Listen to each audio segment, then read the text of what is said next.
Hello students, lecture number 23 electrostatics unit માં આજે આપણે કેપેસિટન્સ આધારિત વિસ્ટન બ્રિજ સંતુલન સ્થિતિમાં હોય અને એના કેટલા ટાઈપ્સ હોઈ શકે તો ઓલમોસ્ટ હું બધા ટાઈપ્સ તમને બતાવીશ કે જેમાં વિસ્ટન બ્રિજ પરિપથ હશે અને એ સંતુલનમાં હશે। વિદ્યાર્થી મિત્રો, કેપેસિટરની જ્યારે વાત કરીએ ત્યારે કેપેસિટરમાં સંતુલન આધારિત વિસ્ટન બ્રિજનો કોઈ प्रॉब्लम तमने नेटवर्क एनसीईआरटी में जोवा नहीं मळे। हूँ फरी एक बार रिकॉल करूँ कि चैप्टर नंबर 3 करंट इलेक्ट्रिसिटी के जेमा घणा बधा दाखलाओ एनसीईआरटी में आप्या छे पण ए विस्टन ब्रिज अनबेलेंस कंडीशन में होय त्यारे अने त्यारे शुं करवुं आपणे चैप्टर 3 में जोई चूक्या छीए अने फरी आपणे जीनीटना लेक्चर में चैप्टर 3 में पण अभ्यास करीशुं। तो खास नोटपेन लईने रेडी थई जाओ। बहुत ज अगत्यना सम छे। બધા જ સમ આજના એ તમને વિસ્ટન બ્રિજ પરિપથ સંતુલનમાં છે એની કેટલી પેટર્ન હોઈ શકે તો એ આધારિત આપણે સમ કેલ્ક્યુલેટ કરીશું।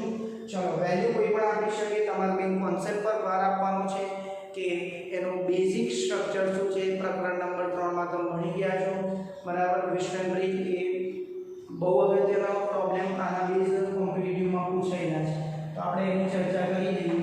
તો સૌપ્રથમ પહેલો ક્વેશ્ચન છે, દરેક ક્વેશ્ચનમાં જે કેપેસિટન્સના મૂલ્યો લખેલા છે એ માઇક્રોફેરાડમાં છે। આ તમારી જાણ માટે છે। દરેકે દરેક કેપેસિટન્સનું જે મૂલ્ય છે એનો એકમ છે માઇક્રોફેરાડ। ઓકે, તો સી શેમાં છે? માઇક્રોફેરાડમાં। સી શેમાં છે? માઇક્રોફેરાડમાં। ઓકે, દરેકે દરેક દાખલા માટે આ કોમન છે। અને x અને y વચ્ચેનો સમતુલ્ય કેપેસિટન્સ શોધવાનો તો CXY એ આપણે શોધવાનું છે। तो विस्टन ब्रिज માટે આપણે શું કરીએ તો ચેક કરવું પડે કે આપેલ પરિપથ શ્રેણી સમાંતરથી આપણે શરૂઆત થઈ एक्चुअली માં તો જોઈને ખ્યાલ આવે છે કે કોમ્બિનેશન આપણને ગૂંચવાડો કરે એવું છે અને કેપેસિટરની સંખ્યા તમે જુઓ તો 5 છે। જનરલી જ્યારે વિસ્ટન બ્રિજની વાત કરતા હોઈએ ને ત્યારે 5 અવરોધ કે 5 કેપેસિટન્સ હોય બરાબર। 5 કરતાં વધારે પણ હોઈ શકે પણ મિનિમમ 5 તો જોઈએ કે જેથી એક જે બીડી શાખાનો અવરોધ કે કેપેસિટન્સ હોય એ નિગ્લેક્ટ થાય। કેવી રીતે થાય એનો એક કોન્સેપ્ટ એક વખત ફરી રિકોલ કરી દઈએ। આ x છે, આ y છે। ચલો આ બે પોઈન્ટને કંઈક નામ આપી દઈએ, a અને b, પોઈન્ટ a અને પોઈન્ટ b। ઓકે, ચલો x y a અને b, x અને y। ધ્યાનથી જોજો, હું તમને એકદમ સહેલી રીત બતાવીશ। x અને a ની વચ્ચે કેપેસિટર છે, એની વેલ્યુ કેટલી છે? x અને a ની વચ્ચે વેલ્યુ 2 માઇક્રોફેરાડ। a અને y 4, a અને y કેટલા છે? 4 માઇક્રોફેરાડ। ચલો, a અને b વચ્ચે કેટલું છે? 10 માઇક્રોફેરાડ। a અને b વચ્ચે કેટલું છે? 10 માઇક્રોફેરાડ। b અને x વચ્ચે કેટલું છે? x અને b 3 માઇક્રોફેરાડ। અને b અને y વચ્ચે કેટલું છે વિદ્યાર્થી મિત્રો? b અને y 6 માઇક્રોફેરાડ અથવા 6 આપણે એકમ લખતા નથી, એકમ તમે લખી શકો। હવે આપણો આ નેટવર્ક ઉપરનો જોઈએ ને તો તમને વિસ્ટન બ્રિજ છે કે નહીં એ વિધિન 15 સેકન્ડ તમે સોલ્વ કરી શકો આવી રીતે। અને ખાસ ટ્રાય એવો રાખજો કે વિસ્ટન બ્રિજ પરિપથને તમે જ્યારે દોરો તો આ બેઝિક ફોર્મમાં દોરજો જેથી તમને ઈઝી જવાબ મળે। ઓકે, તો હવે વેલ્યુ આપણને એની સેટ કરેલી છે એ ચેક કરીએ કે આપેલ પરિપથ સંતુલનમાં છે તો પરિપથ સંતુલનમાં છે કેમ? યાદ કરો કન્ડિશન, આ બેનો ભાગાકાર 2/3 4/6 ચેક કરી દઈએ। 2/3 4/6 બંને ઇક્વલ છે તો પરિપથ કેવો છે? સંતુલનમાં। એનો અર્થ એવો થયો a અને b વચ્ચે નો PD પોટેન્શિયલ ડિફરન્સ 0।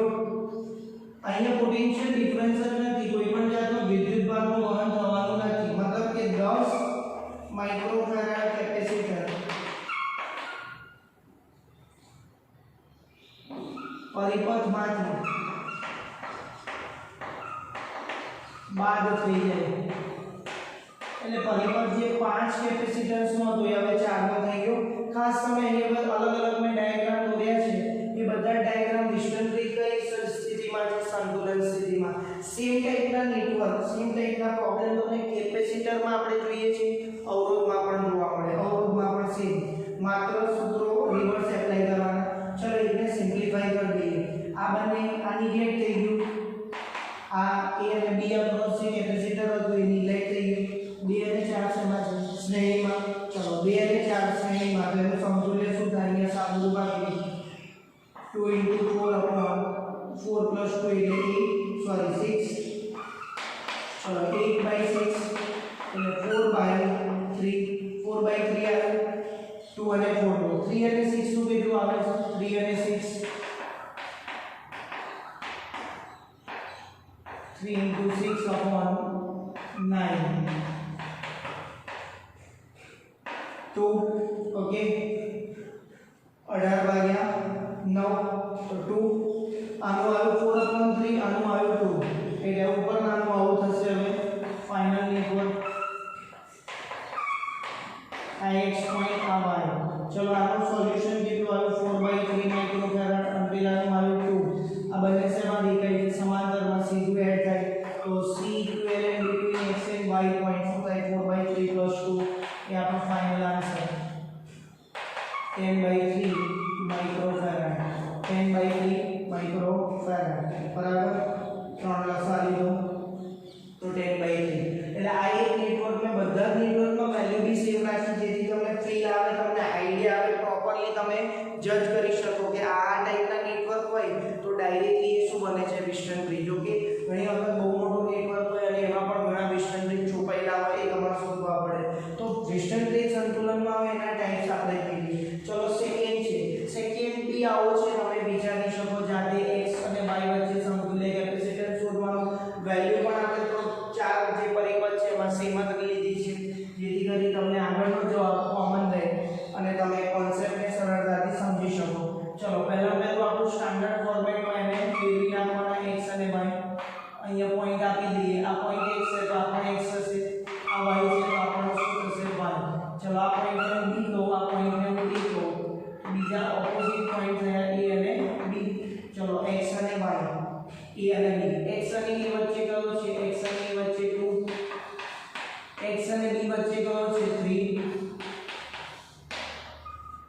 3 અને 2. a અને b વચ્ચે this point a point b 10. ચલો a અને y વચ્ચે, a અને y 4 છે.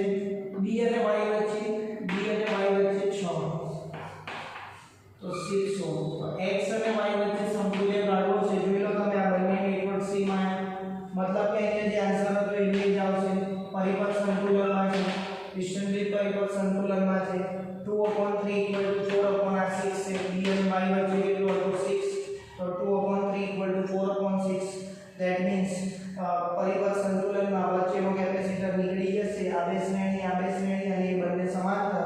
તો ફાઇનલ આન્સર આપણે એ જ રહેશે 10/3 માઇક્રોફેરાડ. તો સિમિલર ટાઈપ ક્વેશ્ચન પણ ફોર્મેટ જુદું છે. ખાસ પ્રેક્ટિસ કરજો, પૂછાશે તો સમય તમારો ખૂબ બચશે. ચલો નેક્સ્ટ થર્ડ બી પેટર્ન મેં તમને ટાઇટલ જ આપી દીધું છે. વેસ્ટર્ન બ્રિજ પરિપથની ચર્ચા ચાલે છે અને એમાં બી બેલેન્સ સંતુલનમાં હોય એવું western bridge. x point y point you point a અને અહીંયા કોઈ બે પોઈન્ટ નું નેમ આપી દઈએ b. ચલો વેલ્યુ બી આપણે એવી જ રાખી છે જેથી તમને સરળતા રહે. x y a અને b. ચલો x અને a વચ્ચે 3, a અને b વચ્ચે 10 ઓહ્મ, a અને y વચ્ચે છે પોઈન્ટ a અને x વચ્ચે છે, a અને x વચ્ચે 3 ઓહ્મ, પોઈન્ટ a અને y વચ્ચે 6 ઓહ્મ. ચલો b અને y, આ y પોઈન્ટ છે અને આ b 4 તો x અને b વચ્ચે કેટલો રહ્યો? x અને b વચ્ચે 2 માઇક્રોફેરાડ. ચલો થઈ ગયું. આ રિવર્સ આવ્યો પણ સેમ જ છે. 3/2 6/4. યસ 3/2 6/4. તો અગેન બેલેન્સ સંતુલનમાં છે. આપેલ વેસ્ટર્ન બ્રિજ તો x અને y વચ્ચેનો સમતુલ્ય કેટલો આવશે? 10/3. Same value c between x and y 10/3 microfarad. Okay, તો આપણે જોઈ શકો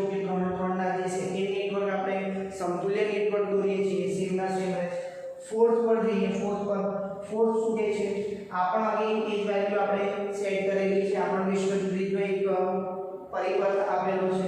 અહીંયા તમે ડાયરેક્ટલી જજ કરી શકો કે આ ટાઈપના તમે કન્વર્ટ આમાં ના કરો તો પણ આ ઈઝી મેથડ છે. ઇઝીલી નેટવર્ક તમને આઈડેન્ટિફાઈ કરી દે કે 2/4 = 3/6, તો વચ્ચેનો 10 નિગ્લેક્ટ થઈ જાય. 2 અને 3 શ્રેણીમાં, 4 અને 6 શ્રેણીમાં આ બેનું કોમ્બિનેશન કરશો તો તમને ફાઇનલ આન્સર મળશે. બરાબર. તો વિદ્યાર્થી મિત્રો આવી રીતે તમે સોલ્વ કરી શકો. વિસ્ટન બ્રિજ પરિપથ સંતુલનમાં છે એ. ચલો નેક્સ્ટ પ્રોબ્લેમ પર જઈએ. એ પણ વિસ્ટન બ્રિજ પરિપથ સંતુલનમાં છે એનો છે. આ પૂર્ણનો તમે આન્સર હોમવર્કમાં લાવી શકો.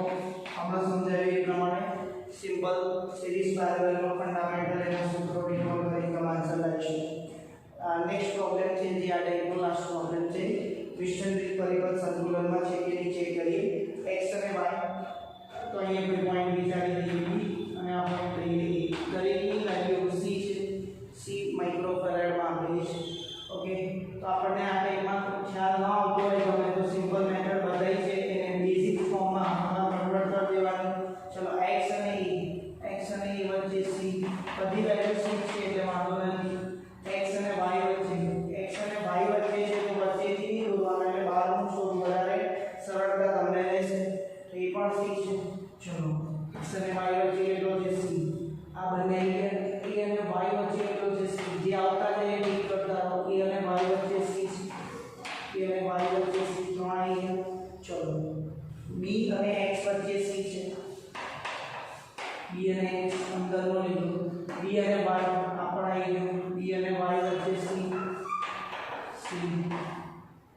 ઓકે, અને b અને e વચ્ચે c.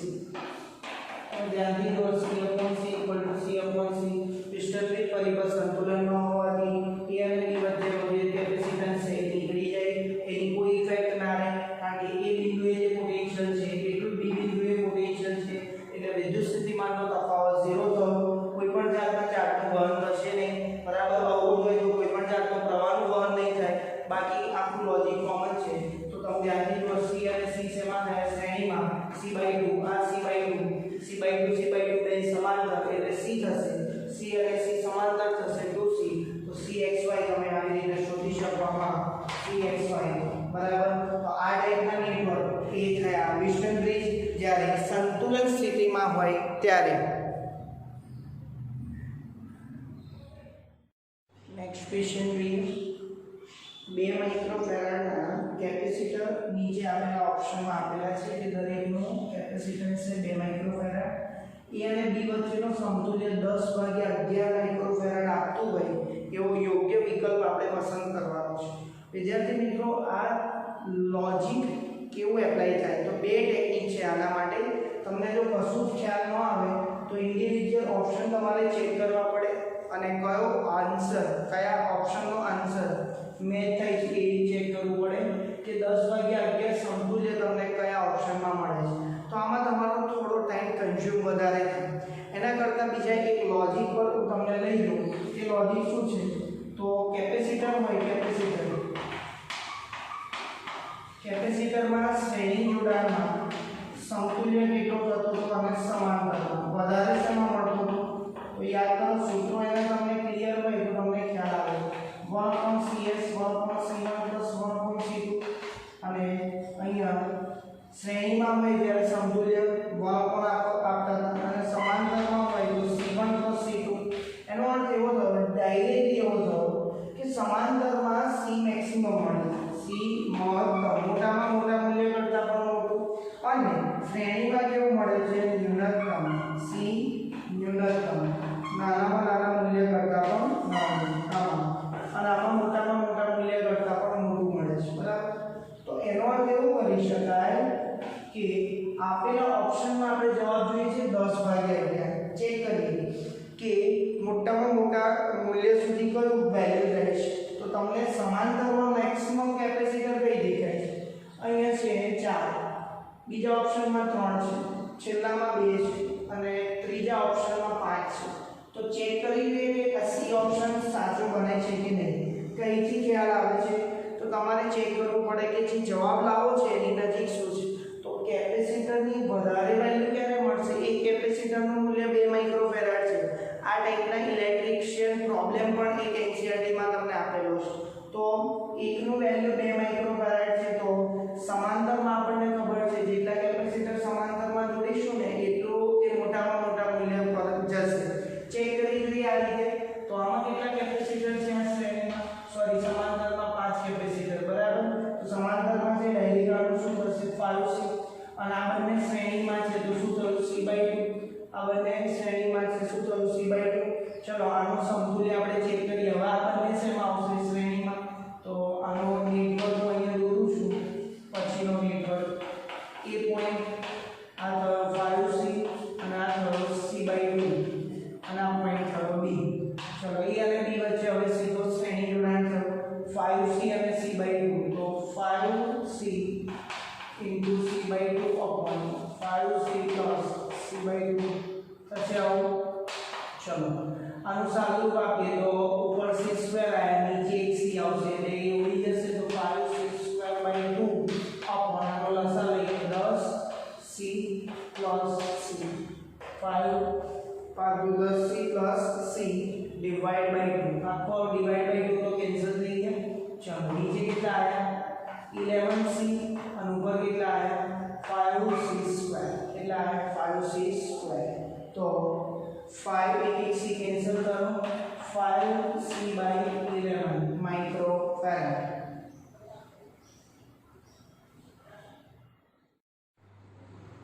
5C/11 microfarad.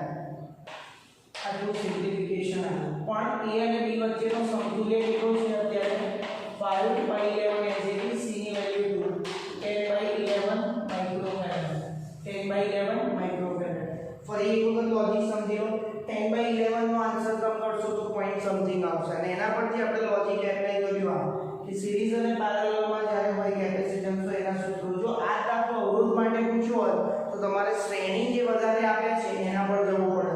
એ ડિપેન્ડ કરે કે તમને કઈ વેલ્યુ સમતુલ્ય અવરોધ કે સમતુલ્ય કેપેસિટન્સમાં આપી છે અને દરેકનું મૂલ્ય કેટલું છે. તો આ ટાઈપના ક્વેશ્ચનમાં તમે આ પણ મેચ કરી શકો. તો અત્યારે આપણે સિમ્પલ ટેકનિક યુઝ કરી. બીજી ટેકનિક જો કોઈ તમને યાદ ન આવતી હોય તો તમે ઇન્ડિવિડ્યુઅલ ઓપ્શનના આન્સર ચેક કરો. અડધેથી અમુક ગણતરી કરી છોડી દેવાય. ફોર એક્ઝામ્પલ હું તમને બતાવું. અહીંયા કેટલા કેપેસિટર શ્રેણીમાં છે? 1 2 3 4 5 છે અને અહીંયા 2 છે, બરાબર. દરેકમાં 7 કેપેસિટરનું કોમ્બિનેશન આપ્યું છે એવું આપણને ડેટામાં આપી દીધું. તો અહીંયા 1 2 3 4 5 અને આ 2. તો આ 5 નું શું થશે? C/5 અને આનું થયું શું? 2C.